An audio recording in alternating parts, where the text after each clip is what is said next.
Good morning friends, ಎಲ್ಲರೂ ಹೇಗಿದ್ದೀರಾ? ಇವತ್ತು ನಾನು ಒಂದು ಬ್ರೇಕ್ಫಾಸ್ಟ್ ರೆಸಿಪಿಯೊಂದಿಗೆ ಬಂದಿದ್ದೇನೆ. ಇದು ದಿಢೀರನೆ ಮಾಡಬಹುದಾದ ದೋಸೆ. ನಿಮಗೆ ಒಂದು 15 ನಿಮಿಷ 20 ನಿಮಿಷ ನೆನೆ ಹಾಕಬೇಕಂತ ಇಡಬೇಕಂತ ಇಲ್ಲ. ಈಸಿಯಾಗಿ ಫಟಾಫಟ್ ಮಾಡುವಂಥ ದೋಸೆ. ತುಂಬ ರುಚಿಯಾಗಿರುತ್ತೆ ಮತ್ತು ಸಾಫ್ಟ್ ಕೂಡ. ಚಟ್ನಿಯೊಂದಿಗೆ ತಿನ್ಬೋದು ಮತ್ತು ತುಂಬ ಹೆಲ್ದಿ ಕೂಡ. ಬನ್ನಿ ನೋಡುವ. ಇಲ್ಲಿ ನಾನು ನಿನ್ನೆ ದೋಸೆಗೆ ಅಂತ ಇಟ್ಟಿದ್ದೆ. ಇದರಲ್ಲಿ ಈಗ ಸ್ವಲ್ಪ ಉಳಿದಿದೆ. ಇದರಲ್ಲಿ ಒಂದು 2 ದೋಸೆ ಮಾಡ್ಬೋದು. ತುಂಬ ಜನ ಇದ್ದರೆ 2 ದೋಸೆ ಸಾಕಾಗೋದಿಲ್ಲ. ಅದಕ್ಕೆ ಇದೇ ಹಿಟ್ಟಿಗೆ ಗೋಧಿ ಹುಡಿ ಹಾಕುವ. 1 ಕಪ್ ಗೋಧಿ ಹುಡಿಯನ್ನು ಇಲ್ಲಿ ನಾನು ಯೂಸ್ ಮಾಡ್ತಾ ಇದ್ದೇನೆ. Wheat flower.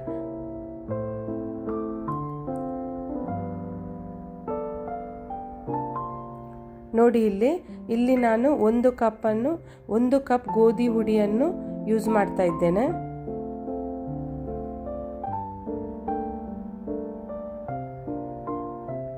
ಇದು ಸರಿಯಾಗಿ ಮಿಕ್ಸ್ ಮಾಡಬೇಕು ಮತ್ತು ಇದಕ್ಕೆ ರುಚಿಗೆ ತಕ್ಕಷ್ಟು ಉಪ್ಪು ಹಾಕಬೇಕು.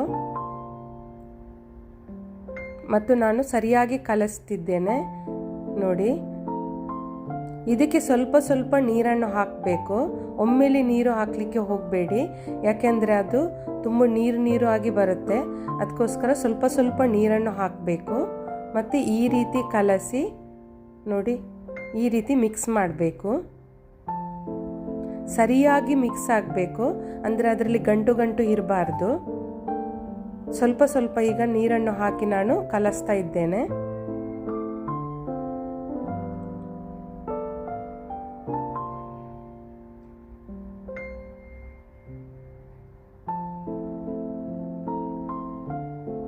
ನೋಡಿ, ಈ ರೀತಿ ಬರಬೇಕು.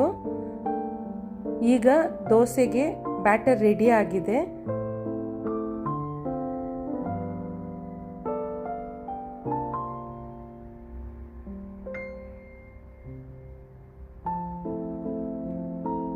ಈಗ ನಾನು ಕಾವಲಿಯನ್ನು ಇಟ್ಟಿದ್ದೇನೆ. ನೋಡಿ, ಕಾವಲಿ ಬಿಸಿ ಆಗಿದೆ. ಈಗ ಒಂದೊಂದಾಗಿ ದೋಸೆ ಮಾಡುವ.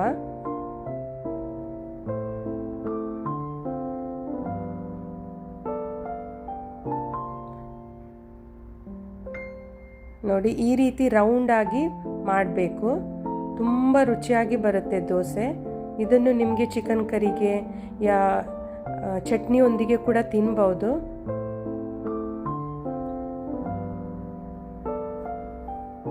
ಈಗ ನಾನು ತುಪ್ಪವನ್ನು ಹಾಕ್ತಾ ಇದ್ದೇನೆ. ಸ್ವಲ್ಪ ತುಪ್ಪ ಹಾಕಿ ಒಂದು ಕಡೆ ನೋಡಿ ಫ್ರೈ ಆಯಿತು, ಇನ್ನೊಂದು ಕಡೆ ಫ್ರೈ ಮಾಡ್ತಾ ಇದ್ದೇನೆ. ಹೀಗೆ ಒಂದೊಂದಾಗಿ ದೋಸೆ ಮಾಡ್ತಾ ಹೋಗಬೇಕು. ತುಂಬ ರುಚಿ ಬರುತ್ತೆ ಮತ್ತು ಹೆಲ್ದಿ ಕೂಡ. ನಿಮಗೆ ತುಂಬ ಇಷ್ಟ ಆಗುತ್ತೆ ಈ ರೆಸಿಪಿ. ಒಮ್ಮೆ ಟ್ರೈ ಮಾಡಿ ನೋಡಿ. ಇದು ದಿಢೀರನೆ ಮಾಡುವಂಥ ದೋಸೆ.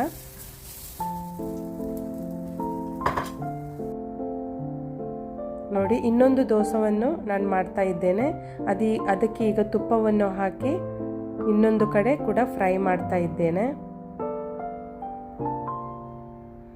ನಿಮಗೆ ಈ ರೆಸಿಪಿ ಇಷ್ಟ ಆದರೆ ಒಂದು ಲೈಕ್ ಮಾಡಿ ಮತ್ತು ಸಬ್ಸ್ಕ್ರೈಬ್ ಮಾಡಿ ಮತ್ತು ಶೇರ್ ಮಾಡಿ.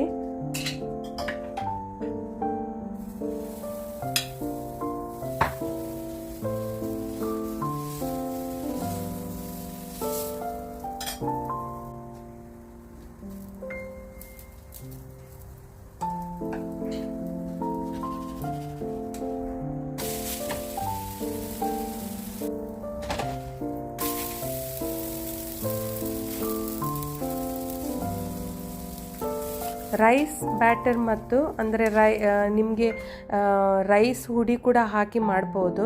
ರೈಸ್ ಹುಡಿಗೆ ಸ್ವಲ್ಪ ನೀರು ಹಾಕಿ ಮತ್ತು ಇದು ಗೋಧಿ ಹಿಟ್ಟನ್ನು ಸ್ವಲ್ಪ ಹಾಕಿ ಅದು ಕೂಡ 2 ಮಿಕ್ಸ್ ಮಾಡಿ ಈ ರೀತಿಯ ದೋಸೆ ಮಾಡ್ಬೋದು.